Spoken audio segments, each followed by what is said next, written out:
Hello दोस्तों, कैसे हो आप सब। उम्मीद है आप सही बहुत अच्छे होंगे और आपकी तैयारी बहुत अच्छे से चल रही होगी। तो दोस्तों, UP triple S C forest guard को टारगेट करते हुए हम तैयारी करवा रहे हैं। अगर आप हमारे चैनल पर नए हैं तो प्लीज़ चैनल को सब्सक्राइब कर लीजिए तथा बेल आइकन को प्रेस कर लीजिए। तो आज का हमारा ये सेशन होने वाला है रीजनिंग का। तो रीजनिंग के क्वेश्चन कराऊंगा मैं इसमें आपको, वो भी जो UP triple S C forest guard में आए हुए हैं प्रीवियस ईयर। देखिए, सबसे पहले हम बात कर लेते हैं क्वेश्चन की अपने। तो ये क्वेश्चन हमसे कह रहा है कि यदि महीने का 8वां दिन, यानी 8वां दिन, तो डेट होगी हमारी 8 और बीच में कॉमा है, तो यहाँ पर हमको रुकना है, शुक्रवार से 2 दिन पहले होता है। तो 2 दिन पहले, तो शुक्रवार को क्या हो गया 10, 10 तारीख शुक्रवार। ठीक है। तो महीने का 21वां दिन, तो तारीख किसकी बात कर रहा है, 21 तारीख की, और 10 तारीख को क्या है शुक्रवार। तो 21 दिन कौन सा दिन होगा, तो 10 को शुक्रवार, तो प्रत्येक 7 दिन बाद वही दिन होता है। तो अगर 10 में आप 7 जोड़ दीजिएगा तो 17 तारीख को क्या हो गया हमारा शुक्रवार। ठीक है। तो 17 को भी शुक्रवार हमारा और 21 को भी बताना है। तो 17 को शुक्र हो गया और 17 में फिर से 7 जोड़ दीजिए, या 17 से 21 तक जाने के लिए 4 दिन आपको जोड़ने पड़ेंगे। तो 17, 18, 19, 20, 21, तो शुक्र, तो ये शनिवार, इतवार, सोमवार, मंगल। या फिर अगर इसमें आप 17 में 7 जोड़ते हो तो 24, और 3 दिन पीछे को आ जाइए, 24 का शुक्रवार और फिर बृहस्पति, बुध और मंगल। अगर पीछे का आओगे तो आपको पीछे को बैक होना पड़ेगा, और आगे को चलना है तो आगे को। पीछे आओगे तो थोड़ा सा पीछे आना पड़ेगा, और आगे जाओगे तो 4 दिन, पीछे आओगे तो 3 दिन। तो यहाँ पर हमारा ऑप्शन नंबर हो जाएगा बी। ध्यान ये रखना है कि प्रत्येक 7 दिन बाद वही दिन रिपीट होता है, न कि 8 दिन बाद। यहाँ पर बहुत कन्फ्यूज़न होता है। तो ठीक है, हमारा ऑप्शन नंबर हो जाएगा बी। नेक्स्ट क्वेश्चन की बात कर लेते हैं। एक कक्षा की लड़कियां एक पंक्ति में खड़ी हैं। एक लड़की दोनों छोरों से क्रमशः 16वीं है। कक्षा में कितनी लड़कियां हैं। तो देखिए, एक पंक्ति है, तो यहाँ पर 16, इधर से भी 16 और इधर से भी 16। तो एक तरफ से देख लीजिए, ये 16 हो गई, इधर से भी 16 है, तो यहाँ पर कितनी होंगी 15। तो 16 + 15, ये हो गई हमारी 31। ठीक है, तो हमारा option number C. Next question, निम्नलिखित श्रृंखला में अगली संख्या कौन सी है। तो 4, 12, 16, 80, 86 और 602। तो इसमें बताना है, तो 4 से 3 पर जाने के लिए मल्टीप्लाई 3 का, तो कितना हुआ 4 3 12, और 12 से 16 जाने के लिए +4 करना पड़ेगा। फिर देखिए, 16 से 80 जाने के लिए 5, और 80 से 86 +6।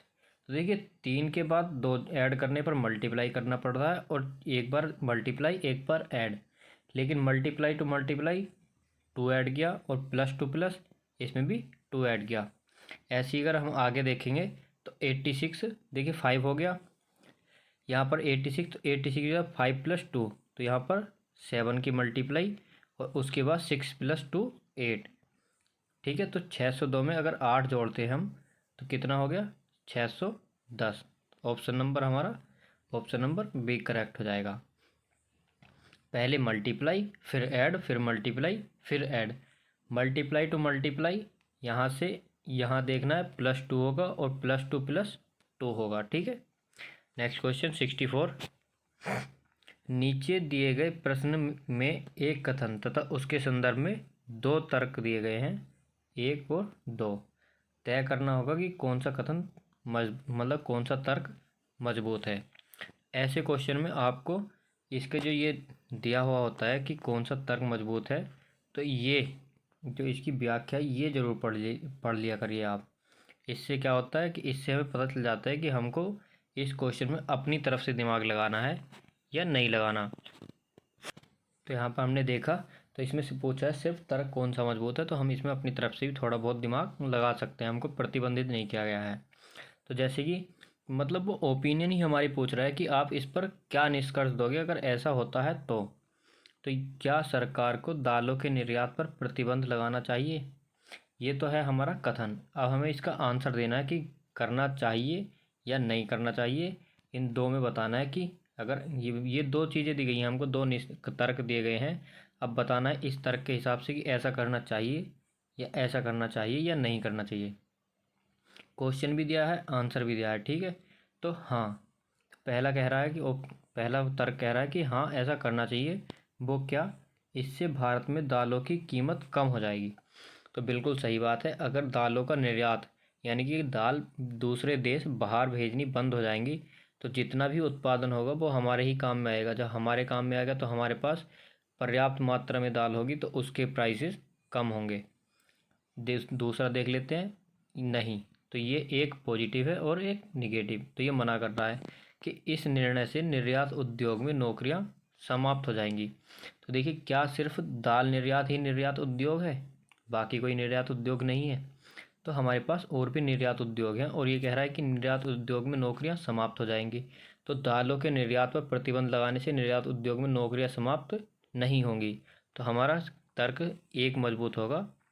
केवल तर्क एक मजबूत है, न कि दोनों। तो ऑप्शन नंबर ए, केवल एक तर्क मजबूत है या तर्क एक मजबूत है। Question number 65। तो इसमें बताना है कि यहाँ पर क्या आएगा। जिस तरह से ये, उसी तरह से ये होगा। तो ई का हमारा क्या होता है? 5 और बी का 22। अगर हम इन दोनों को ऐड कर देते हैं तो क्या आता है हमारा? 27। इसी तरह से जे और क्यू देख लेते हैं। जे का क्या होता है? 10 प्लस क्यू का क्या होता है हमारा? 17। तो 10 + 17 कितने हो गए? 27। तो आंसर हो जाएगा हमारा option number C. Next question. उस विकल्प का चयन कीजिए जो तीसरे पद से ठीक उसी प्रकार से संबंधित है जैसे दूसरा पद पहले पद से संबंधित है। जैसे शर्ट से पैंट संबंधित है, वैसी ताले से। यहाँ पर देखिए, चीन नहीं होगा, लोहा नहीं होगा, बचा दरवाजे और चाबी। ये क्वेश्चन बहुत सारे बच्चों का गलत होने वाला है, और इसमें कन्फ्यूजन भी तगड़ा वाला होने वाला है। तो ये ऐसे क्वेश्चन भी आते हैं, इसीलिए मैंने रखा है आते क्या आया हुआ है। तो देखिए, दरवाजे या चाबी आप कौन सा लगाओगे? तो ऑप्शन नंबर ए सही होगा, दरवाजे। जिस तरह शर्ट से पैंट संबंधित है, उसी तरह ताले से दरवाजा। Next question. निम्न संख्या श्रृंखला में अगली संख्या क्या होगी? तो यहाँ पर क्वेश्चन मार्क के स्थान पर बताना है क्या आएगा। तो 315 + 2 17। 317 और 322 में कितना ऐड होगा? इस बार हो जाएगा हमारा +5।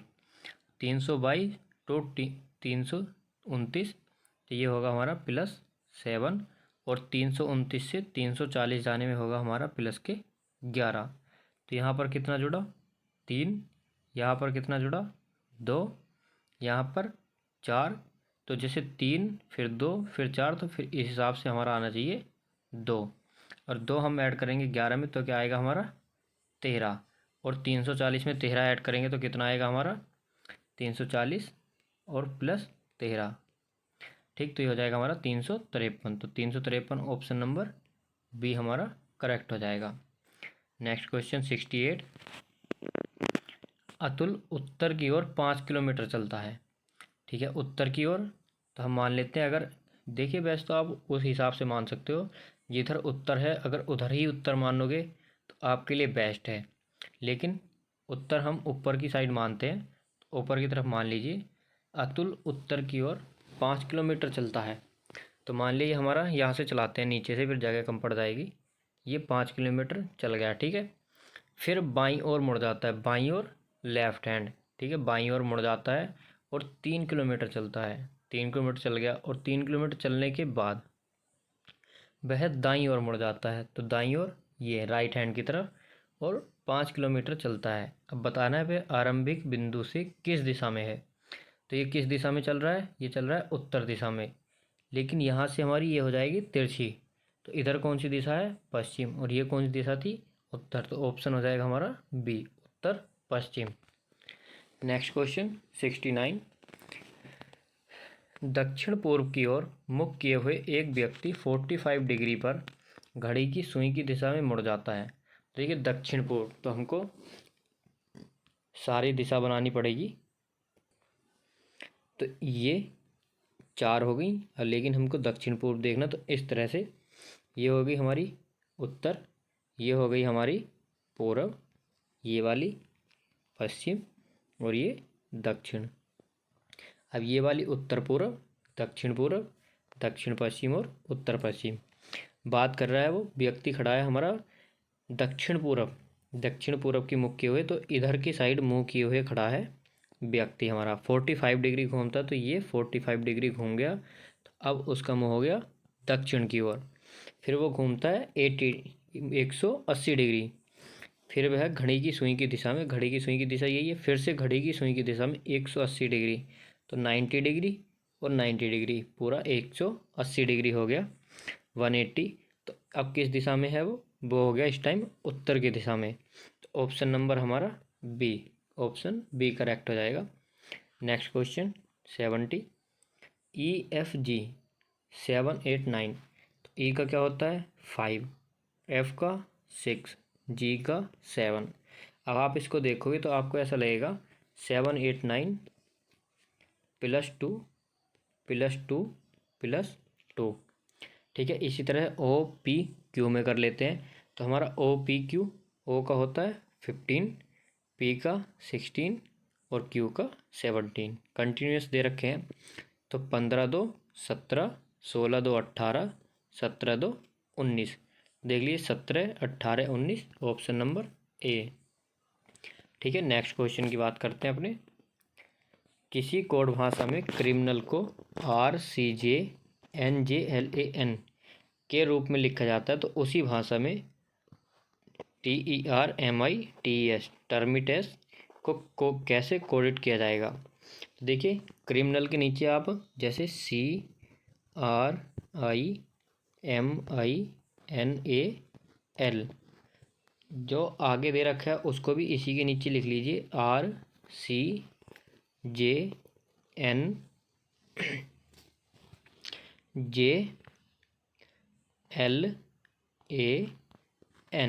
ठीक है, अब आप इसको देखिए, सी से आर का कोई संबंध दिख रहा है, नहीं दिख रहा। अब आप इसको थोड़ा तिरछा करके देखिए, जैसे सी का सी दे रखा है, ठीक, आर का आर दे रखा है, मैं कलर चेंज करता हूँ इसका, आर का आर दे रखा है, ठीक है, आई के जे, MN यहाँ पर +1 IJ। अब यहाँ पे आपको दिख रहा होगा NAL और LAN, मतलब N का लास्ट में, L का इधर और A का A। शुरू के 2 आपस में एक्सचेंज कर दिए, और बीच के 3 +1 कर दिए, और लास्ट के 3 आपस में एक्सचेंज कर दिए। ठीक है, तो इसी तरह से हम ये जो हमारा दे रखा है टर्मिटाइस, TERMITES टर्मिटस, तो देखिए शुरू के दो सेम थे, तो टी का हो जाएगा हमारा टी, और ई का हो जाएगा ई। अब बीच के 3 +1, तो RSMNIJ। अब देखिए ये टी लास्ट में, एस इधर और ई का ई, तो ये हमारा बना ETSNJSET। तो option number ETSNJSET, option number हो जाएगा हमारा बिल्कुल सी। तो जब भी आपको ऐसा क्वेश्चन देखने को मिले, तो जो दे रखा है और जो बनाया गया है उसके नीचे लिख लीजिए, तो आपको फट से समझ में आ जाएगा कि हमारा क्या बनाया गया है। ठीक है, नेक्स्ट क्वेश्चन की बात कर लेते हैं। इसमें बताना है कि जो तीसरे चित्र से वही संबंध रखता है जो दूसरा चित्र पहले चित्र से रखता है। ठीक है, तो ये दो जिस तरह से हैं उसी तरह से ये वाले होंगे। तो यहाँ पर देख लीजिए, यहाँ पर 2 तीर के निशान दिए हैं और ऊपर एक गोल गोल, तो ये गोल गोल डबल हो गए और तीर के निशान आपस में एक जगह मिल गए। जैसे घड़ी की सुई एक जगह हो जाती हैं 12:00 पर दोनों एक जगह हो जाती हैं, उसी तरह से ये दोनों एक जगह हो जाएंगे इस तरह से। और ये बीच वाला चौकोर जो है ये दोनों साइड, अब देख लीजिए कौन सी आकृति में है। तो ये वाला हमारा ऑप्शन डी भी है, ऑप्शन सी भी है, तो पहला और दूसरा ख़त्म। अब देखना क्या है फ़र्क क्या है इनमें, तो इसमें एक गोल दे रखा है और एक चौकोर। तो यहाँ पर जो हमारा गोल था, मैं दिखा देता हूँ इसको इरेज करके।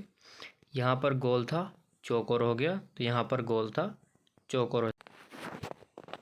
तो ऑप्शन नंबर हमारा डी करेक्ट हो जाएगा। Next question 73। जो नीचे दिए गए वर्गों के बीच संबंध का सही निरूपण करता है, तो उसका बताना है हमारा। ऑप्शन ए, ये कागज, पुस्तक, लेखन सामग्री। तो देखिए ऑप्शन ए, बी, सी और डी। तो ये हो जाएगा हमारा कागज, ये हो जाएगा हमारा पुस्तक और ये हो जाएगा हमारा लेखन सामग्री। तो ऑप्शन नंबर डी आपका यहाँ करेक्ट हो जाएगा। नेक्स्ट क्वेश्चन, नीचे दिए गए कथन और निष्कर्षों पर विचार कीजिए और ज्ञात कीजिए कि कौन सा निष्कर्ष दिए गए कथन का तर्कपूर्ण रूप से अनुसरण करता है। तो ये कहता है सभी भिखारी गरीब हैं। अब आपको ध्यान ये रखना है, यहाँ पर अपना दिमाग नहीं लगाना है, जो उसने कहा है उसी को सत्य मानना है, एक्स्ट्रा अपनी तरफ से कुछ नहीं लगाना है। तो जितने भी भिखारी हैं, सभी भिखारी, ये सभी भिखारी गरीब हैं, लेकिन सभी गरीब आदमी भिखारी नहीं है। तो पहला ऑप्शन देख लीजिए, वे सभी जो गरीब हैं भिखारी हैं। तो ऐसा उसने नहीं कहा, लेकिन ये जरूर कहा है कि भिखारी गरीब हैं, लेकिन गरीब व्यक्ति भिखारी नहीं है। गरीब व्यक्ति कुछ अच्छा काम करके, मेहनत मजदूरी करके भी खा कमा रहे हैं। यदि ए अमीर है तो ए भिखारी है, अगर अमीर है तो भिखारी क्यों होगा? अमीर की तो कोई बात बता ही नहीं गई। तो ये दो ऑप्शन तो हो गए गलत। ऑप्शन सी, ए अमीर नहीं है तो ए भिखारी नहीं है, तो अमीर की तो कोई बात हो ही नहीं है। ठीक है, तो अमीर की तो बात करते ही नहीं। बचा ऑप्शन नंबर डी, ये हो जाएगा हमारा करेक्ट। यदि ए भिखारी है तो ए अमीर नहीं है, तो अमीर नहीं है तो क्या है? गरीब। जो भिखारी है वो गरीब है, और यहाँ पर कहा गया था अमीर नहीं है तो ए भिखारी नहीं है। अगर अमीर नहीं है तो भिखारी नहीं है, अगर अमीर नहीं है तो क्या होगा? गरीब। और जब गरीब होगा तो भिखारी होगा या नहीं होगा? तो यहाँ पर कहा है नहीं, लेकिन वो होगा। तो ऑप्शन नंबर डी हमारा करेक्ट हो जाएगा। नेक्स्ट क्वेश्चन की बात कर लेते हैं 75। तो यहाँ पर कह रहा है, इसमें बताना है कि इस जगह पर क्या आएगा। तो हमको देखना है कि किस तरह से बनता है हमारा। तो 5 और 4 की मल्टीप्लाई कर लीजिए, 3 और 1 की मल्टीप्लाई कर लीजिए, फिर इनको ऐड कर लीजिए। तो 5 4 20 प्लस 3 1 3, तो ये हो गया हमारा 23। और 7 और 6 42, अगर हम इनकी मल्टीप्लाई करते हैं तो। और 3 4 12, 42 और 12 को ऐड करेंगे तो कितना आएगा हमारा? 54। ऐसे ही 11 और 2 22। अब 9 को हम किसके साथ मल्टीप्लाई करें कि हमारा 40 आ जाए? अगर हम ऑप्शन से चलते हैं, देखो हमको 11 और 2 22 हो गए, इन दोनों मल्टीप्लाई करके। पहले 4 1 2 3, तो हम 1 से स्टार्ट करते हैं। अगर 9 को 1 के साथ मल्टीप्लाई करेंगे, 9 1 9, तो 22 और 9 कितने हो गए हमारे? 31। नहीं बनेगी बात, 40 लेके आना है। तो 9 दूनी 18 और 22 40। तो अब ऑप्शन हो जाएगा हमारा सी। Next question 76। एक सार्थक क्रम में व्यवस्थित कीजिए। तो बताना है हमको सार्थक क्रम में तितली, इल्ली, अंडे या कोकुन। तो सबसे पहले हमारा आएगा अंडे, उसके बाद इल्ली, उसके बाद कोकुन या कोया, और उसके बाद तितली। तो 3 2 4 1 देख लेते हैं कौन से ऑप्शन में दिया है। ऑप्शन हो जाएगा हमारा 3 2 4 1, option number B correct answer, 3 2 4 1। ये क्या हो रहा है? Next question. एक बुजुर्ग व्यक्ति की ओर इशारा करते हुए कुणाल ने कहा, उसका पुत्र मेरे पुत्र का चाचा है। तो बुजुर्ग व्यक्ति कुणाल से किस प्रकार संबंधित है? तो देखिए, एक जो बुजुर्ग व्यक्ति की ओर इशारा कर रहा है, किसने किया? यहाँ पर हमारा कुणाल। मैं कलर चेंज करता हूँ, एक सेकंड। यहाँ पर कुणाल इशारा कर रहा है, कोई व्यक्ति है, ये व्यक्ति है हमारा। कुणाल ने इसकी तरफ इशारा करते हुए कहा कि उसका पुत्र, यानी कि इस व्यक्ति का जो पुत्र है, मेरे पुत्र का, यानी कि कुणाल के पुत्र का, ये जो है क्या है? चाचा। ये चाचा कब बनेगा? अगर ये इस व्यक्ति का पुत्र कुणाल का भाई हो, और ये और इसका पुत्र भाई भाई, तो ये क्या हो गया? व्यक्ति इनका कुणाल का पिता। तो ये कह रहा है कि बुजुर्ग व्यक्ति कुणाल से किस प्रकार संबंधित है। वो हो गया कुणाल का पिता, क्योंकि उस व्यक्ति का पुत्र और कुणाल का पुत्र, तो उस व्यक्ति का पुत्र कुणाल के पुत्र का चाचा। तो चाचा कौन होता है? भाई, पिताजी का भाई। तो उसके पापा का भाई, उस व्यक्ति का पुत्र, तो उस व्यक्ति के पुत्र का पिता, उसका भाई, तो उस दोनों का पिता हो गया। फिर भाई भाई, तो वो उनका दोनों का पिता, तो उस कुणाल का पिता। Next question 78। ये रेक्टेंगल का होता है प्लस, इसका गुणा, इसका दे रखा है हमको माइनस, और ये त्रिभुज का दे रखा है प्लस। तो इसकी जगह पर हमको लगाना है प्लस, मल्टीप्लाई, माइनस और प्लस। सबसे पहले हमको क्या करना होता है? हमको सबसे पहले करनी होती है भाग, लेकिन यहाँ पर भाग नहीं दिया गया है, तो उसके बाद करेंगे हम गुणा। तो 5 चौक 20 प्लस 15 माइनस 16 प्लस 8। ठीक है, सॉरी ये लास्ट में जो दे रखा है ये डिवाइड है, ये प्लस नहीं है, तो इसको एक सेकंड, ये हमारा डिवाइड होगा ना कि ऐड। तो ये डिवाइड और उसके बाद ऐड। तो सबसे पहले हमारा क्या होगा? ये दोबारा फिर से ही करता हूँ मैं, क्योंकि सबसे पहले हमारा होगा डिवाइड। ठीक है, तो यहाँ पर आएगा प्लस, मल्टीप्लाई, माइनस और डिवाइड। तो 8 दूनी 16 माइनस 4 पंजे 20, उसके बाद मल्टीप्लाई प्लस 15। 15 में से 2 के कितने बचे? 13, और 20 ऐड कर दीजिए, तो ये हो गया हमारा 33। Option number D. सबसे पहले भाग, फिर गुणा, फिर जोड़, फिर घटा। उस शब्द का चयन कीजिए जो शेष 3 विकल्पों से अलग है। चमगादड़, मुर्गी, बत्तख या शुतुरमुर्ग। तो हो जाएगा हमारा ऑप्शन नंबर ए, चमगादड़ पक्षी वर्ग में नहीं आएगा, और ये तीनों पक्षी वर्ग में आएंगे। Next question 80। ये 4 आकृति दी गई हैं, बताना है कि कौन सी सबसे अलग है। तो देखिए ये 2 आकृति हैं, ये भी 2 आकृति हैं, और ये भी 2 आकृति, और इनको एक जगह ऐड कर दिया गया है, तो ऑप्शन नंबर सी हमारा सबसे अलग है। Next question 81। सिक्किम, सिक्किम को लिखा गया है THLJJL। तो मणिपुर को कैसे कोडिट किया जाएगा? देखिए यहाँ पर +1 और -1 हो रहा है, ST, और फिर इधर से देख लीजिए I का एक कम किया H, K में +1 L और K में -1 J। इसी तरह से हमारा मणिपुर में हो जाएगा, मणिपुर +1 और -1। तो मणिपुर का +1 N, -1 Z, +1 O, H, Q, T और S। कौन से ऑप्शन में दे रखा है? NZO HQTS। तो ऑप्शन नंबर हो जाएगा हमारा बी। ठीक है, NZO HQTS। नेक्स्ट क्वेश्चन, एक विषम ज्ञात कीजिए। तो यहाँ पर हमको विषम संख्या बतानी है कि इनमें से विषम संख्या कौन सी है। तो 3, 7, 13, 20। देखिए बाकी सभी अभाज्य संख्या है और 20 भाज्य संख्या है। ठीक है, next question, Arun, Bashir, Charles, धन्य तथा इलेनी कितने हो गए? 5। 5 व्यक्ति एक पंक्ति में बैठे हैं, चार्ल्स एकदम मध्य में है। तो देखिए 5 स्थान बना लीजिए, 1, 2, 3, 4, 5। चार्ल्स हो गया हमारा बिल्कुल मध्य में, और बशीर एक छोर में है, तो बशीर या तो इधर होगा या इधर। आगे पढ़ते हैं, तथा उसके बाद अरुण बैठा है, तो बशीर के बाद अरुण बैठा है। अगर बशीर को यहाँ बैठाते हैं तो इसके बाद तो कोई स्थान ही नहीं है, तो अरुण कहाँ बैठेगा? तो बशीर हो गया हमारा यहाँ पर, ये बै बना लिया बशीर, या इंग्लिश में बना लीजिए आप, बी बना लीजिए बशीर, और उसके बाद अरुण, तो यहाँ पर हो गया हमारा अरुण।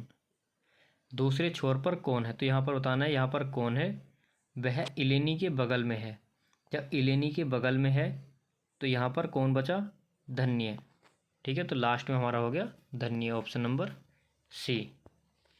नेक्स्ट क्वेश्चन, जैसे जैसे क्वेश्चन कहता रहे वैसे वैसे आप करते रहिए, आपका आंसर आ जाएगा। लुप्त संख्या चुनकर श्रृंखला को पूरा कीजिए। 5, 9, 17, 29। इसके बाद बताना है क्या आना है हमारा। तो 5, 4, 9, 8, 17। तो देखिए 4 दूनी 8, दूनी 16 करके देख लीजिए। तो 16 और 17 29 नहीं बन रहा है। अब और तरीका लगा के देखिए कि क्या तरीका लग रहा है। बैक कर लीजिए, मैं बैक करता हूँ। तो 4 8 फिर से 4 जोड़ के देखिए, 8 4 12 और 12 17 29। तो ये वाली सीरीज हमारी बिल्कुल सही बैठ गई। +4 +4 +4 तो 12 4 16। तो यहाँ पर +4 ऐड करके आ जाएगा 16 और 16 और 29, 9 6 15 और 2 और 1 3 और 1 4। तो ये हो गया हमारा 45। टाइम बचाने के लिए आप बस 9 6 कितने हो गए 15, 5 1 में दे रखा है, ऑप्शन ए टिक करो और आगे बढ़ो। नेक्स्ट क्वेश्चन, लुप्त अक्षर या अक्षरों को चुनकर श्रृंखला को पूरा कीजिए। यहाँ पर जितने फिल इन द ब्लैंक्स हैं वहाँ पर ऑप्शंस में से हमको एक एक चूज करना है सीरीज वाइज। तो देखिए पहले ये आप इनको गिन लीजिए, जहाँ भी ऐसा क्वेश्चन मिले इनको गिनकर और बराबर बराबर हिस्सों में बांट लो। देखिए 1 2 3 4 5 6 7 8 9 10 11 12, ये बन गए हमारे 12। तो एक तो बनेंगे 3 के 4 पेयर और एक बनेंगे 4 के 3 पेयर। तो पहले आपको कम वाले पेयर बनाने हैं, 3 3 के 4 पेयर। तो हम इनके 3 3 के 4 पेयर कर लेते हैं। तो यहाँ पर एक पेयर हमारा बनेगा यहाँ तक, दूसरा यहाँ तक, तीसरा यहाँ तक, 4 यहाँ तक हो गए। तो सबसे पहले हम रख के देख लेते हैं। तो ये हमारा देखिए डबल ए आ रहा है लास्ट में हर की ही संख्या में, ठीक है। तो लास्ट में यहाँ पर ए नहीं आएगा, सब में बी दे रखा है, तो लास्ट में तो आना है बी। और यहाँ पर जब यहाँ पर बी आ गया सबसे लास्ट में बी, तो यहाँ पर भी अब बी रखिए और इसमें भी स्टार्टिंग में बी है और डबल ए और डबल ए। तो इस तरह से ऑप्शन देख लेते हैं हम। तो सबसे पहले ए ट्रिपल ए, फिर दूसरा option A B double A, triple A B double A, तो ए बी। तो ऑप्शन नंबर डी सबसे पहले आएगा हमारा ट्रिपल ए, फिर बी डबल ए, और यही सीरीज आगे चलती रहेगी triple A B double A, ठीक है। तो ऑप्शन डी हो जाएगा हमारा। नेक्स्ट क्वेश्चन 86, एक व्यक्ति 4 किलोमीटर उत्तर की ओर चलता है। तो इसको चलाइए पहले 4 किलोमीटर उत्तर की ओर, ये चल गया हमारा 4 किलोमीटर उत्तर की ओर। दाहिनी ओर मुड़कर 3 किलोमीटर चलता है, यानी कि राइट साइड में मुड़कर 3 किलोमीटर चलता है। उसके आरंभिक और अंतिम बिंदु के बीच की न्यूनतम दूरी, तो न्यूनतम दूरी ये वाली पूछ रहा है। तो 4 और 3, तो तीसरी दूरी कौन सी होगी, जहाँ पर एक बार 3 और एक बार 4, तो इधर 5। देखिए मैथ में ट्रिपल 8 होती है ना, तो उसमें दे रहता है। अगर आपको नहीं आती है, मैथ की ज़रूरत है भी नहीं पढ़ने की, तो 4 और 3 तो आपने पढ़ा होगा AC का स्क्वायर बराबर AB का स्क्वायर प्लस BC का स्क्वायर। तो 4 चौक 16 प्लस 3 3 9, 16 9 25 और 25 का वर्गमूल निकाला तो आ गया आपका 5, 5 5 25 होता है ना। तो हमारा आंसर हो गया 5, ऑप्शन नंबर बी 5 किलोमीटर। मैंने आपसे बोला था कहने को रीजनिंग, लेकिन मैथ जैसे क्वेश्चन आते हैं तो 2 क्वेश्चन आपको मिल गए ऐसे देखने को, और अभी एक क्वेश्चन और मिलने वाला है। तो बात कर लेते हैं अपने नेक्स्ट क्वेश्चन की। कुछ कृमि झिल्ली हैं, ये कथन दिए गए हैं और निष्कर्ष बताना है, और कुछ इल्ली तितलियां हैं। तो देखिए कृमि बना लिया, ये हो गया कृमि, कुछ कृमि झिल्ली, तो ये कुछ कृमि झिल्ली हो गए और कुछ झिल्ली तितलियां हैं। तब ये एक निष्कर्ष देख लेते हैं। कुछ तितलियां इल्ली नहीं है, तो नहीं वाली तो कोई बात ही नहीं हुई है। हम पूरा 100% श्योरिटी के साथ नहीं कह सकते। सेकंड, कुछ इल्लियां कृमि नहीं है, फिर से नहीं की बात कर रहा है, तो दोनों ऑप्शन हमारे गलत। तो न ही निष्कर्ष 1 और न ही निष्कर्ष 2 अनुसरण करता है। तो ऑप्शन नंबर हमारा सी। नेक्स्ट क्वेश्चन 88, ये भी कथन और निष्कर्ष वाला है। सभी पर्स हैंडबैग हैं, तो जितने भी पर्स हैं वो सभी हैंडबैग हैं, और जो बैकपैक हैंडबैग हैं वे पर्स नहीं है। तो जितने भी बैकपैक हैंडबैग हैं, तो इस तरह से ये पर्स नहीं है। तो ठीक है, बात कर लेते हैं निष्कर्ष की। सॉरी, मैं निष्कर्ष ही पढ़ लिया था। तो ये कह रहा है कि कुछ हैंडबैग बैकपैक हैं, तो ये जो हैंडबैग हैं ये बैकपैक भी हैं। तो कुछ पर्स बैकपैक हैं, तो पर्स और बैकपैक का सीधे सीधे कोई कनेक्शन नहीं, तो हम बिल्कुल 100% श्योरिटी के साथ नहीं कह सकते। पर जो बैकपैक हैंड बैग हैं वे पर्स नहीं है, तो जो बैकपैक हैंड पर्स हैं वो पर्स नहीं है, तो हम ऐसा कह नहीं सकते क्योंकि ये हमारा इस तरह से ही बन सकता है। ठीक है, तो हमारे यहाँ पर भी न तो निष्कर्ष एक और न ही दो अनुसरण करता है। Next question 89। वर्तमान में एक पिता की आयु उसके पुत्र की 3 गुनी है, जबकि अभी 15 वर्षों के बाद पिता की आयु उसके पुत्र की आयु की 2 गुनी होगी। वर्तमान में पिता की आयु क्या है? तो देखिए, मैंने आपसे बोला था ना कि कहने को मैथ नहीं है, लेकिन रीजनिंग में आपको मैथ के क्वेश्चन देखने को मिलेंगे। 2 क्वेश्चन आपको पीछे दिखाए थे, एक क्वेश्चन ये आ गया और एक क्वेश्चन ये रहा। हालांकि कैलकुलेशन वाइज है, लेकिन कैलकुलेशन तो मैथ में ही होती है ना, इसलिए मैथ्स भी ज़रूरी है पढ़ने के लिए। और एज वाला चैप्टर तो आप 100% मेरी ओपिनियन के अनुसार पढ़ ही ज़रूर लेना, क्योंकि एज से आपको क्वेश्चन देखने को मिलने वाला है 100%। तो देखिए यहाँ पर अब जिसने मैथ पढ़ा है वो कर लेगा, और जिसको नहीं आता वो कैसे करेगा। तो वो कह रहा है वर्तमान में पिता की आयु पुत्र की तिगुनी है। तो ये हो गया हमारा पिता, ये हो गया पुत्र, तो इनकी 3x होगी अगर पुत्र की x है। तो 15 वर्षों बाद प्लस 15 और प्लस 15, ये कह रहा है कि दुगनी हो जाएगी किसकी? पुत्र की आयु की। तो पुत्र की आयु की दुगनी, तो 3x प्लस 15 बराबर ये हो जाएगा 2x प्लस 30। अब 2x को इधर लेके आएंगे तो ये बचेगा x, और 15 को उधर लेके जाएंगे तो ये बचेगा 15। अब वर्तमान आयु देखिए, क्वेश्चन पढ़ लीजिए। यहाँ पर मैं इरेज कर देता हूँ इसको, एक सेकेंड।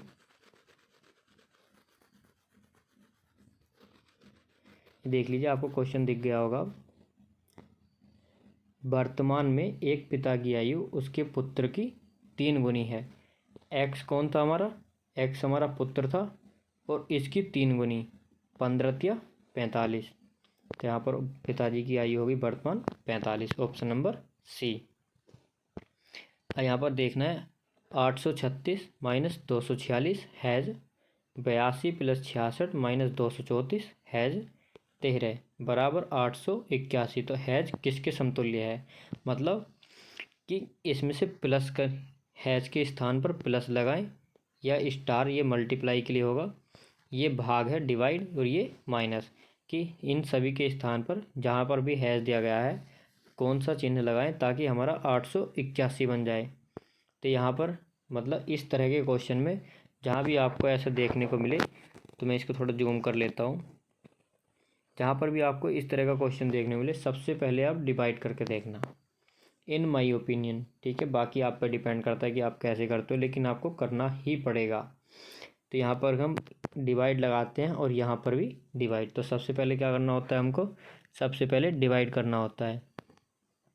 तो 82 से 246 ये 3 बार जाएगा, और 13 से 234 ये जाएगा हमारा 18 बार। ठीक है, अब 836 में से अगर 3 घटाओगे आप, ठीक है, या ऐसे कर लीजिए 836 में 66 जोड़ लीजिए, मतलब किसी भी तरह से कर सकते हो आप, पहले प्लस प्लस वाले और फिर माइनस माइनस वाले।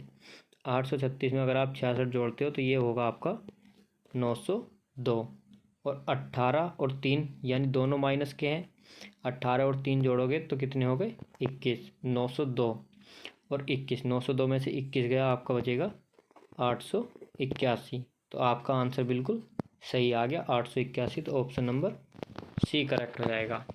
ठीक है, तो दोस्तों आपको वीडियो कैसी लगी?